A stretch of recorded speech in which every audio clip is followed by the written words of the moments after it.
हरे भरे खेतों और चहचहाते पक्षियों के बीच बसे एक शांत गांव में राघवन नाम का एक दूध व्यापारी रहता था।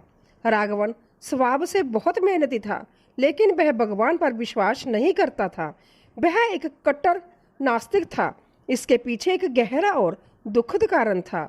जब राघवन बहुत छोटा था, तभी एक भयानक बीमारी के कारण उसके माता पिता की मृत्यु हो गई थी।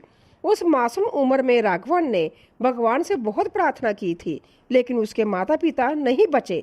तब से उसके कोमल मन में यह बात बैठ गई कि भगवान निर्दयी है और उन्होंने ही उसके माता पिता को उससे दूर किया है। इसी नाराजगी और नफरत के कारण वह ना तो कभी मंदिर जाता था और ना ही पूजा पाठ करता था। जब भी गांव में कोई त्योहार होता, वह चिढ़ जाता था। राघवन के घर में एक छोटी सी गौशाला थी, जिसमें 2 गायें बंधी रहती थी। एक का नाम लक्ष्मी था और दूसरी का नाम गंगा। गंगा इस समय गर्भवती थी और उसका विशेष ध्यान रखा जाता था। राघवन भले ही भगवान से नफरत करता था, लेकिन वह अपनी दोनों गायों को अपनी संतानों की तरह प्यार करता था। उन्हें समय पर चारा देना, नहलाना और बीमार होने पर डॉक्टर को बुलाना राघवन का रोज का नियम था। लेकिन राघवन इस बात से पूरी तरह अनजान था कि जिसे वह केवल एक साधारण जानवर समझता है, वह गंगा गाय साक्षात शिव भक्ति की मूर्त है। गंगा की आत्मा में भगवान शिव के प्रति अटूट प्रेम और श्रद्धा थी। एक सुनहरी सुबह राघवन रोज की तरह जल्दी उठा। उसने गौशाला की सफाई की, दोनों गायों को सामने ताजी और हरी हरी घास डाली। इसके बाद उसने दूध की बाल्टियां उठाई और गांव में दूध बांटने के लिए घर से निकल गया। मालिक के जाते ही गौशाला में शांति छा गई। लक्ष्मी मजे से हरी घास चबाने लगी। घास बहुत ही मीठी और रसीली थी। लक्ष्मी ने देखा कि गंगा चुपचाप खड़ी है और उसने घास को छुआ तक नहीं है। लक्ष्मी ने प्यार से रंबाते हुए कहा, गंगा बहन, देखो आज मालिक ने कितनी सुंदर और स्वादिष्ट घास लाकर दी है। तुम किस सोच में डूबी हो? तुम भी तुरंत यह घास खा लो। यह सचमुच बहुत ही मीठी है।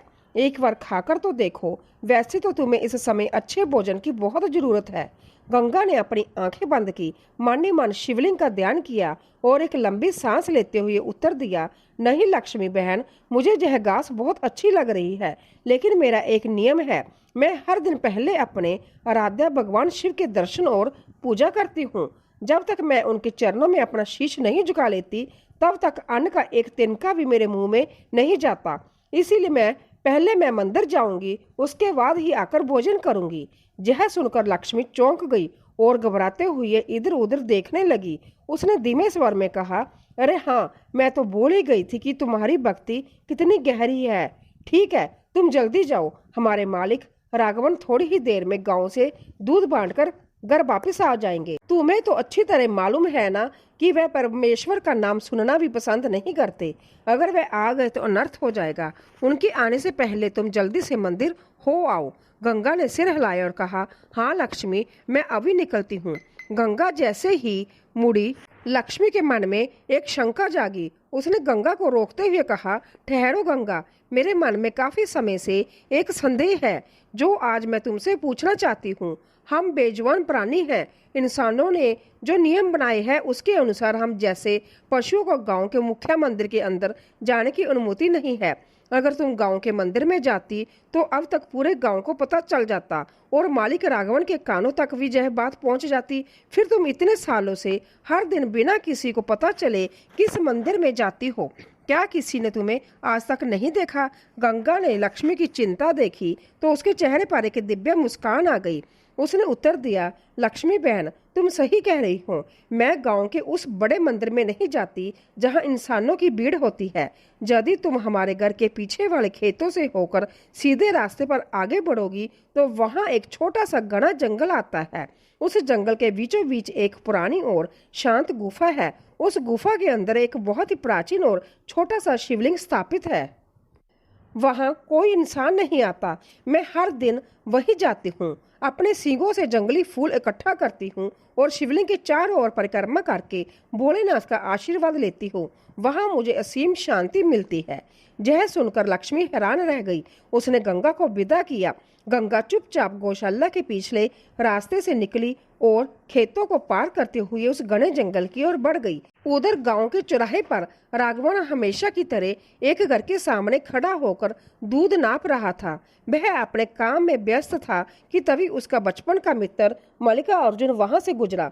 मल्लिका अर्जुन के चेहरे पर चिंता और अचरज के भाव थे। उसने राघवन को देखा तो तुरंत उसके पास आया। मल्लिका अर्जुन ने चारों तरफ देखते हुए धीमे स्वर में कहा, अरे राघवन भाई, जरा अपना काम रोको। मुझे तुम्हें एक बहुत ही जरूरी और महत्वपूर्ण बात बतानी है। इसे सुनकर शायद तुम्हें विश्वास ना हो, लेकिन यह सच है। राघवन ने दूध का बर्तन रखते हुए कहा, हाँ मल्लिका अर्जुन, बोलो क्या बात है। तुम इतने घबराए हुए क्यों हो? सब ठीक तो है ना? मल्लिका अर्जुन ने कहा, राघवन, कल सुबह जब मैं अपनी सूखी लकड़ियां लेने के लिए जंगल की तरफ जा रहा था, तब ठीक इसी समय मैंने तुम्हारी एक गाय को अकेले ही खेतों का रास्ता पार करके जंगल की ओर जाते हुए देखा था। वह बहुत शांत कदम से आगे बढ़ रही थी। क्या तुम्हें पता है कि तुम्हारी गाय रोज सुबह कहाँ जाती है? यह सुनकर राघवन ठहाका मारकर हंस पड़ा। उसने मजाक उड़ाते हुए कहा, अरे भाई मल्लिका अर्जुन, तुम सुबह सुबह क्या बातें कर रहे हो? तुमने निश्चित ही किसी और की गाय को देखा होगा और तुम्हें भ्रम हो गया होगा। मेरी गायें तो इतनी सीधी है कि वह कभी घर की चौखट से बाहर पैर भी नहीं रखती। मैं खुद उनके लिए सुबह शाम खेतों से सबसे अच्छी घास काट कर लाता हूँ। जब उन्हें घर में ही सब कुछ मिल जाता है तो मेरी गायें बाहर क्यों जाएगी? तुम किसी गलत फहमी में हो। मल्लिका अर्जुन ने राघवन के कंधे पर हाथ रखा और गंभीरता से कहा, अरे नहीं राघवन, मैं तुम्हारा मित्र हूँ। मैं तुमसे झूठ क्यों बोलूंगा? मैंने अपनी आंखों से तुम्हारी सफेद गाय गंगा को देखा था। वह सीधे जंगल की उस पुरानी गुफा की तरफ जा रही थी। अगर तुम्हें मेरी बात पर रत्ती भर भी विश्वास नहीं है तो मेरी बात मानो। अपना दूध का बर्तन यही छोड़ो और अभी इसी वक्त अपने घर जाकर देखो। तुम्हारी गौशाला में केवल एक ही गाय बंधी होगी और दूसरी गायब होगी। सच अपने आप सामने आ जाएगा। मल्लिका अर्जुन की आंखों में सच्चाई देखकर राघवन का हंसता हुआ चेहरा अचानक गंभीर हो गया। उसके मन में संदेह का एक छोटा सा बीज बोया जा चुका था। उसने बिना कुछ सोचे समझे दूध का डिब्बा उठाया और बिना किसी से कुछ कहे तेजी से अपने घर की तरफ दौड़ा। उसके पैर तेजी से चल रहे थे और मन में कई तरह के विचार आ रहे थे। जब राघवन हाँफते हुए अपने घर पहुंचा तो वह सीधे गौशाला की तरफ भागा।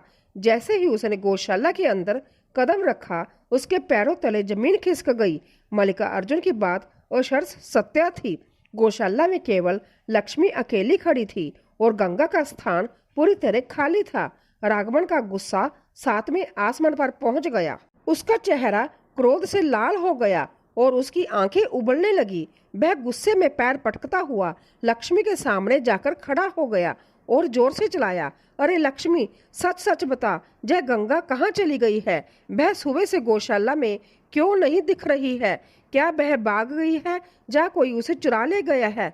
लक्ष्मी रावण के इस भयानक रूप को देखकर डर के मारे कांपने लगी। वह पीछे हटने लगी, लेकिन उसके गले में रस्सी बंधी थी। उसने डरते हुए, हकलाते हुए उत्तर देने का प्रयास किया, मालिक, गंगा वो तो असल में यही थी। बस थोड़ी देर पहले राघवन का धैर्य पूरी तरह समाप्त हो चुका था।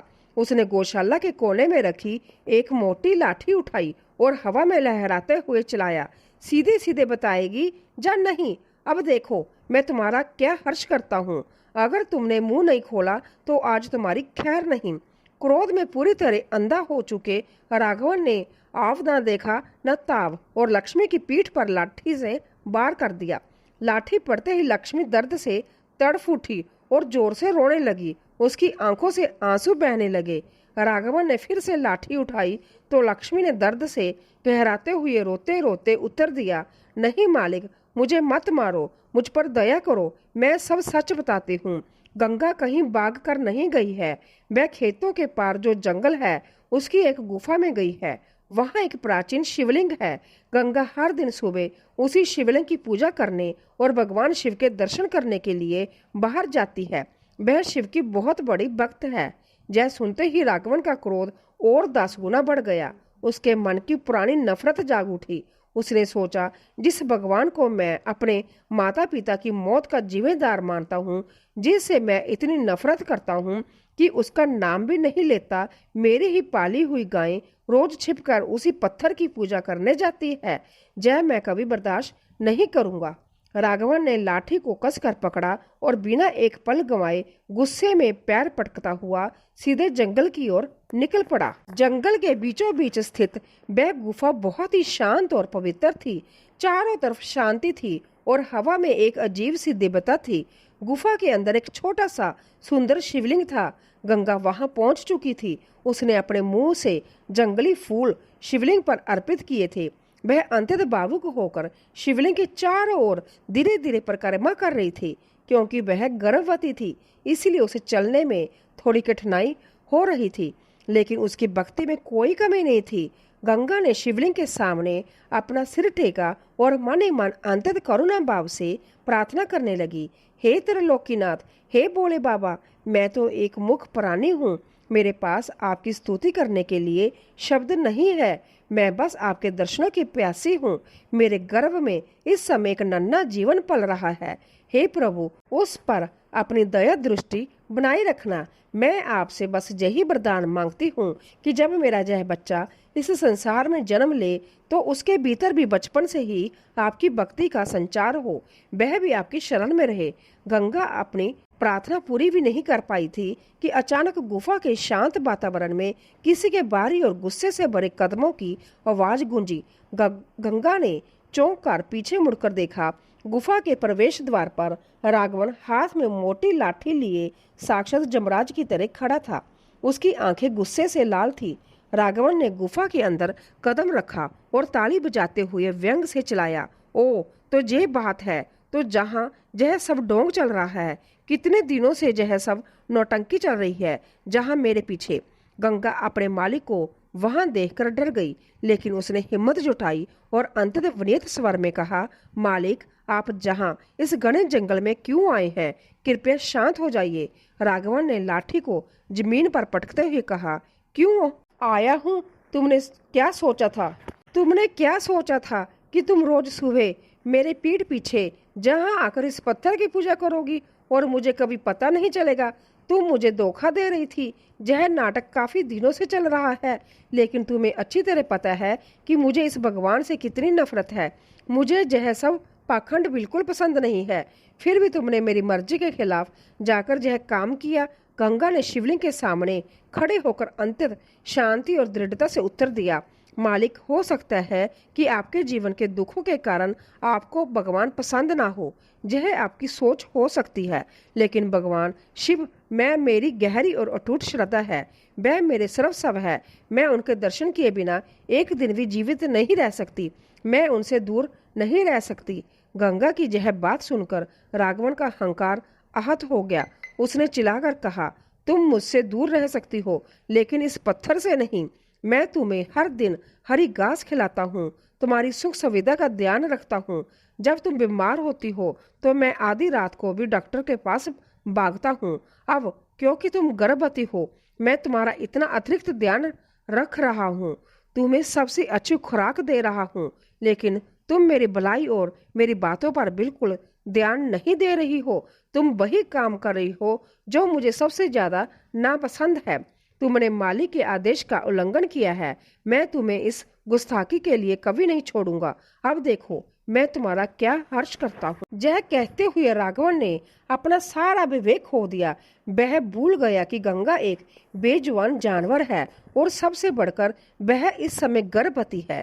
क्रोध में पागल होकर राघवन ने अपनी लाठी उठाई और पूरी ताकत से गाय गंगा की पीठ और पैरों पर मारना शुरू कर दिया। लाठी की मार पड़ते ही गंगा दर्द से छटपटा उठी। उसने भागने की कोशिश की, लेकिन गुफा छोटी थी। राघवन बिना रुके उस पर लाठियां बरसाता रहा। गंगा दर्द के मारे जोर जोर से रंबाने लगी। उसकी करुण पुकार से पूरी गुफा गूंज उठी।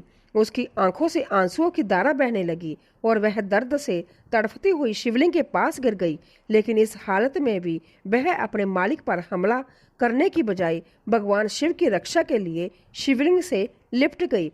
जब राघवन ने गंगा पर आखिरी और सबसे तेज वार करने के लिए लाठी हवा में उठाई तो अचानक पूरी गुफा में एक भयानक भूकंप सा आ गया। धरती हिलने लगी और गुफा की दीवारों से पत्थर गिरने लगे। राघवन घबरा कर पीछे हटा। तभी उस छोटे से शिवलिंग से एक अंतर तीव्र सूर्य के समान चमकीला दिव्य प्रकाश निकला। वह प्रकाश इतना तेज था कि राघवन की आंखें चौंधिया गई और उसके हाथ से लाठी छूटकर जमीन पर गिर गई। उस दिव्य प्रकाश के बीच से साक्षात भगवान शिव प्रकट हुए। उनके गले में नागराज, सिर पर चंद्रमा और जटाओं से गंगा बह रही थी। इस समय महादेव का रूप अत्यंत रौद्र और क्रोधित था। उनका तीसरा नेत्र खुलने ही वाला था। भगवान शिव ने सिंह की तरह गरजते हुए कहा, मूर्ख और हंकारी राघवन, तुम्हारी जय हिम्मत। तुमने मेरे इस परम भक्त पर हाथ उठाने का दुस्साहस कैसे किया? क्या तुम्हारा विवेक पूरी तरह नष्ट हो चुका है? संसार के सबसे क्रूर मनुष्य को भी यह ज्ञान होता है कि एक गर्भवती जीव और बेजुबान गाय पर कभी अत्याचार नहीं किया जाता। तुम अत्यंत बुद्धिहीन और निर्दयी हो। भगवान शिव की उस ब्राह्मणी आवाज को सुनकर राघवन के पैर कांपने लगे। वह डर के मारे थर थर कांपते हुए जमीन पर गिर पड़ा। उसकी पूरी नास्तिकता और अहंकार एक पल में हवा हो गई। भगवान शिव ने अपनी क्रोधित आंखें राघवन पर टिकाई और आगे कहा, राघवन, जो लोग सृष्टि के नियम और कर्म के सिद्धांत को नहीं समझते वह तुम्हारी तरह की ही अज्ञानता और मूर्खतापूर्ण बातें करते हैं। तुम बचपन से मुझसे इसीलिए नफरत करते हो क्योंकि तुम्हारे माता पिता तुम्हें छोड़कर चले गए हैं। सत्य को समझो, तुम्हारे माता पिता इस पृथ्वी पर अपने पूर्व जन्मों के कर्मों की अवधि पूरी होने के कारण मृत्यु को प्राप्त हुए थे। यह प्रकृति का शाश्वत नियम है। लेकिन अपनी अज्ञानता के कारण तुम यह सोच रहे हो कि मैंने उन्हें जानबूझकर मार डाला। संसार में किसी भी जीव का जन्म, उसका जीवन और उसकी मृत्यु पूरी तरह से उसके अपने कर्मों के आधार पर ही तय होती है। इसमें ईश्वर किसी के साथ अन्याय नहीं करता। जो कोई भी इस सीधे से सत्य को नहीं समझ सकता वह इस संसार का सबसे बड़ा मूर्ख है। मैंने अपने जीवन में तुम्हारे जैसा अज्ञानी और मूर्ख व्यक्ति कभी नहीं देखा। अपने मन के इस मैल को साफ करो और अपने आप को सुधारो। राघवन, भगवान शिव की इन ज्ञानमयी और दिव्य बातों को सुनकर राघवन के भीतर का अंधकार पल भर में दूर हो गया। उसकी आंखों से अज्ञानता का पर्दा पूरी तरह हट गया। उसे अपनी जिंदगी की सबसे बड़ी भूल और पाप का एहसास हुआ। साक्षात परमेश्वर उसके सामने खड़े थे जिन्हें वह सालों से कोस रहा था और उसने एक ऐसी निर्दोष गाय को पीटा था जो केवल ईश्वर से प्यार करती थी। राघवन का हृदय पूरी तरह पिघल गया। वह घुटनों के बल रेंगता हुआ भगवान शिव के चरणों के पास गया और उनके पैर में अपना सिर रखकर फूट फूट कर रोने लगा। राघवन ने रोते हुए हाथ जोड़कर कहा, हे त्रिकालदर्शी, हे स्वामी, मुझे क्षमा कर दीजिए। मैं अपनी घोर मूर्खता, अज्ञानता और अहंकार के कारण इतने सालों तक सत्य से दूर रहा। मैंने अपने दिल में नफरत की जो आग पाल रखी थी, उसने मेरे सोचने समझने की शक्ति को नष्ट कर दिया था। मुझसे आज बहुत बड़ा असभ्य पाप हुआ है कि मैंने इस साक्षात लक्ष्मी स्वरूप निर्दोष और गर्भवती गंगा पर लाठी उठाई। मैं नरक का भागी हूँ स्वामी, कृपया मुझे दंड दीजिए, लेकिन मुझे अपनी शरण से मत निकालिए। इसके बाद राघवन तड़फती हुई गंगा के पास गया। उसने गंगा के गांव पर हाथ फेरा और रोते हुए बोला, गंगा, मेरी बच्ची, मुझे माफ कर दो। मैं तुम्हारा मालिक कहलाने के लायक नहीं हूँ। मैंने अपनी मूर्खता में तुम्हें इतनी पीड़ा दी। मुझे क्षमा कर दो गंगा, मुझे क्षमा कर दो। राघवन को इस तरह सच्चे दिल से पछतावा करते और रोते देखकर आशुतोष भगवान शिव का क्रोध शांत हो गया। उनके चेहरे पर वापस वही शांत और करुणामयी मुस्कान आ गई। उन्होंने अपने हाथ से दिव्य प्रकाश निकाला जिससे गंगा के सारे गांव एक पल में ठीक हो गए और वह पूरी तरह स्वस्थ होकर खड़ी हो गई। गंगा ने भगवान शिव और फिर राघवन के पैर छुए। भगवान शिव ने राघवन को देखते हुए गंभीर और मधुर स्वर में अपना अंतिम उपदेश दिया, राघवन, उठो। आज के बाद इस बात को अपने जीवन का मूल मंत्र बना लो कि कभी भी किसी बेजुबान पशु, असहाय जीव या गाय पर अत्याचार मत करना। इस संसार में कोई मनुष्य मेरी पूजा करता है या नहीं करता, मुझे धूप दीप दिखाता है या नहीं, इससे मुझे कोई फर्क नहीं पड़ता। लेकिन जो व्यक्ति किसी सीधे साधे निष्कपट भक्त या किसी बेजुबान जीव को नुकसान पहुंचाता है, वह कभी मेरी कृपा का पात्र नहीं बन सकता। जीवों पर दया ही सबसे बड़ी पूजा है। यह कहकर भगवान शिव ने राघवन और गंगा को आशीर्वाद दिया और देखते ही देखते वह उस गुफा से अंतर्धान हो गए। उस अलौकिक घटना के बाद से राघवन का जीवन पूरी तरह से बदल गया। वह पुराना नास्तिक और क्रूर राघवन अब मर चुका था। उसकी जगह एक अंततः दयालु, विनीत और परम शिव भक्त राघवन ने ले ली थी। घर लौटकर उसने सबसे पहले लक्ष्मी गाय से हाथ जोड़कर माफी मांगी, जिसे उसने गुस्से से पीटा था। उसने दोनों गायों के लिए गौशाला को और सुंदर और आरामदायक बना दिया। कुछ दिनों बाद गंगा ने एक बहुत ही सुंदर और स्वस्थ बछड़े को जन्म दिया। अब राघवन का नियम बदल चुका था। वह रोज सुबह जल्दी उठता, दूध निकालता और फिर गंगा, लक्ष्मी और उस छोटे बछड़े को अपने साथ लेकर उसी जंगली गुफा में जाता था। राघवन खुद अपने हाथों से शिवलिंग का अभिषेक करता और गंगा तथा लक्ष्मी उसके पास बैठकर शांति से भगवान शिव का ध्यान करती थी। पूरा गांव राघवन के इस बदलाव और गंगा की शिव भक्ति को देखकर हैरान था और हर कोई कहता था कि सच्ची भक्ति पशु को भी भगवान से मिला देती है। इस कहानी से हमें यह शिक्षा मिलती है कि संसार में सुख और दुख हमारे अपने कर्मों के फल होते हैं। इसके लिए ईश्वर को दोष देना हमारी अज्ञानता है। इसके अलावा बेजुबान जानवरों और विशेष गर्भवती जीवों पर अत्याचार करना सबसे बड़ा पाप है। जीवों पर दया करना ही ईश्वर की सच्ची सेवा है।